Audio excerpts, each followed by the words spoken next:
Welcome. This is MoneyHeart, where we explore the emotional side of money. I'm Camille Diaz, and today we're discussing breaking through scarcity thinking. My guest is Hannah Johnson.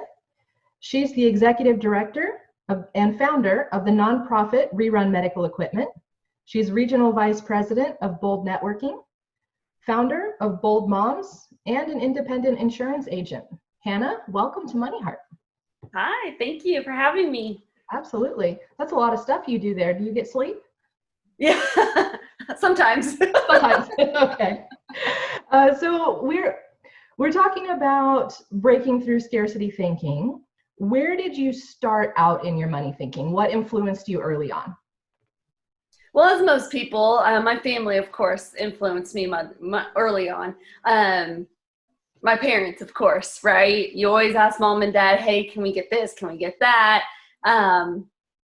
And more often than not, I mean, I heard the word no, 4 kids, it's, you expect that, right? Sometimes, yeah, it's just the way it is. Yeah. So how did that kind of influence you as an adult when you started out? How did things work money-wise? Super well, lots of money, going great? No, not at all. Well, to give a little bit, just a brief, tiny backstory, my parents divorced in high school, and then my dad wasn't always there, either physically or financially. So my mom went through the struggle of supporting 4 kids on her own, working 2 and 3 jobs at a time.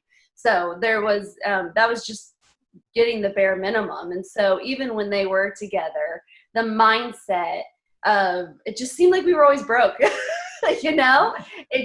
We were always broke, and I never understood why.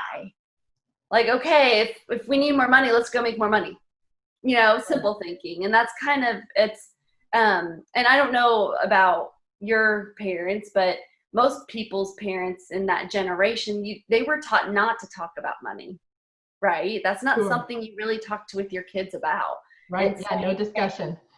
Yeah, it's nobody's business. It's private. That's right. It's very private. Send the kids to the other room, close the door. Yeah, nobody's we're not going to talk about how much we make or how much we're spending or any of that stuff. Yeah, a lot of people did not have those discussions for sure. Yes. I was kind of fortunate. My mom did talk to us about money. It was a lot about saving and budgeting, and that's save and budget, just save and budget. Yep. See, I never got that. I never got that. Yeah. So, but I mean, it just seemed like we were always broke. So, growing up into adulthood, in college, I had multiple jobs while going to college, to pay my bills. I bought a truck in high school, my first vehicle. So of course I had to make that $300 to $400 payment every single month while trying to figure out how to spend money with friends and everything like that. So that's kind of like, it just seemed like, the more I worked, the more I got paid. So the more stuff I got to do. So why was it so hard when I was younger, right? Like, why did that not work then, So then growing up into adulthood, I just realized that, it's not all about the money. Yes, you need money to live. But I think I went to a sales class with a gentleman, and he was just like, you know what? No one has the right to tell you what you're worth. And that's where I was like, wait, what? That's a what? What? Like, I mean, I've worked minimum wage back when it was like 5 something, right? In high school. And then, which, by the way, can I just say I'm super impressed by you buying your own vehicle and still having money left over in high school like that. That I don't know if but I don't think that's common. Maybe it is, but for a lot of high schoolers. No, I had 2 jobs during high school, and I was I played year-round sports, so it's time management. Time management is a huge key too, I think. Yeah, absolutely. So you were saying you got into a class? Yes. So through life, I just ended up into a sales class. We always take those because I'm, insurance agent. So I wanted to see how I could be different. And in this sales class, he said, don't ever let anyone tell you what you're worth. I mean, that hourly rate that's not descriptive of you. And I guess that's kind of where I was at that point was, you know what, I am only worth X amount per hour. And really, I was so frustrated being an employee, being told you're only worth X amount an hour and begging for a 50-cent raise every year or a quarter raise or a percentage raise. I mean, God, like, no. My time and my energy and my effort are worth way more than that.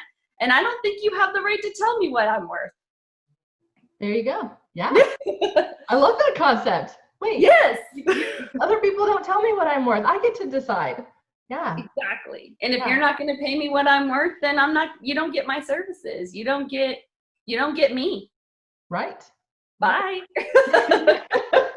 I'm out. Right? Yeah. So how has that changed things for you now that you've got these multiple businesses running and you've created nonprofits that you're able to keep going and raise money for and still have enough money to live? Because that's always a tricky balance of, people think nonprofit and they think that means no money. But that's usually backwards. How is that working for you? Well, I have to say that I never thought I would be running or finding nonprofits or nonprofit-driven organizations because of that limited mindset that I had growing up, right?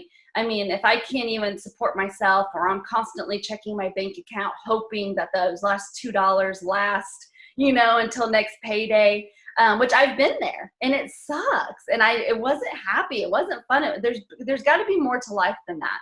So it was bringing myself out of that mindset of I'm always going to be broke. I'm always going to live paycheck to paycheck to, you know what? I describe what I'm worth, right? I go and find the employer if I want to be an employee, or I become my own employer so that I make what I want and what I feel like I'm worth. And then I will have the money to do those things. You're right. In the nonprofit world, I'm always asking for money for my nonprofits, right? I'm always, because they do take money to run, but they are also helping people, right? And that's where I think finding out what there's a disc profile from Tony Robbins that he lists, what your profile is and what your core value system is. And that core value system is what really, the second thing that really opened my eyes to how I operate and how I think and how I just process information and process the world and how I'm driven. And once I started understanding myself, that's when I was just like, oh, okay, well, this makes sense. Well, then it kind of gave me the permission to be me the way I was supposed to be. Right? Yeah. Supposed to have been doing that all along, huh? Exactly. And that's why I was so frustrated, because I'm just like, no, this isn't, I was meant to be, my altruism is off the charts, which is helping others, right? Hence the nonprofits, right? But because I had such a limited mindset about money, which meant I wasn't making enough to barely survive on my own. I've been a single mom with, living paycheck to paycheck, wondering if I can actually buy this next set of shoes she's going to need, stuff like that. And to where I can support nonprofits, I can provide for my family, I can do all that by myself, whether I have a successful partner in life or not. I know that I'm going to be fine because I have my mindset where it needs to be for me to be successful. And that was a huge thing that you just unpacked right there. And yes. Being successful on your own, regardless of whether you have a partner in your life or not. That fear of wondering, I'm responsible for this other person, my child, and they're going to need shoes, pants, food, tuition, whatever it is. am I going to make it next month? You know, are her little toes going to be sticking out of the hole in the shoes because my bank account doesn't have the $15 I need to go get the next size up of sneakers? And switching to that mindset of having enough that you can share it, and recognizing that you can't help anybody if you're drowning yourself. Exactly. There's a reason why, you know, when you get board a plane, they tell you to put your mask on first and then help your child or help someone else, because you can't help anyone else if you're not okay. That's right. I mean, it's powerful. It really is. And people don't think about that. You know, I always thought, oh no, I do for my daughter first, do for my daughter first, do for the kids first. Well, I mean, if I'm not around, who's going to do for them, right? Right. And what are you teaching as you're doing that? Because we know kids model our behavior. Absolutely. Absolutely. Yeah. And more than ever. Huh?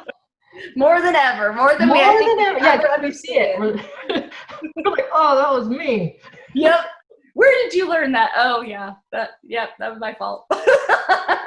All my fault. I taught that. Yeah. So that's totally valid to think about, what are we teaching as we are modeling either desperation, frustration, barely scraping by, or modeling, I'm going to go determine what I'm worth, earn what I'm worth, and take care of my business. Right. Yeah.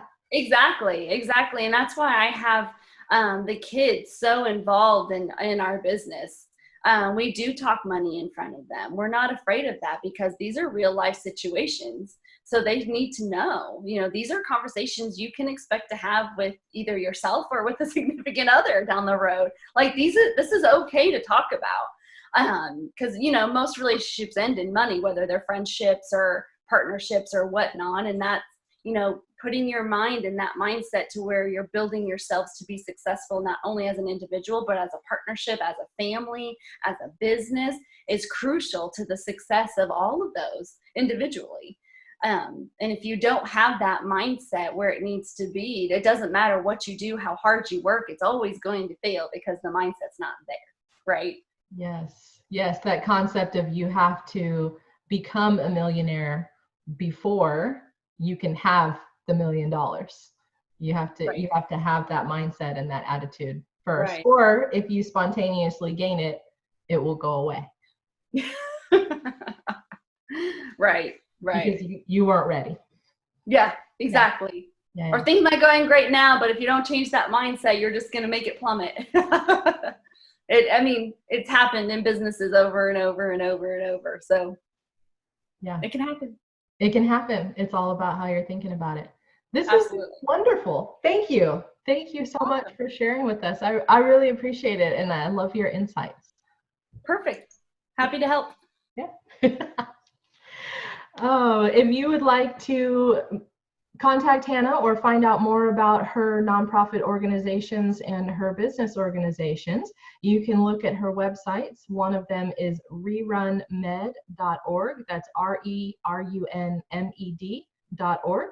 Or you can contact her through boldnetworking.com.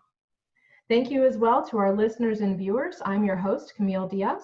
This show is sponsored by Serenity Financial, a Five Rings financial agency specializing in financial education, living benefits, and guaranteed lifetime income. Today's money mantra is, I determine my worth.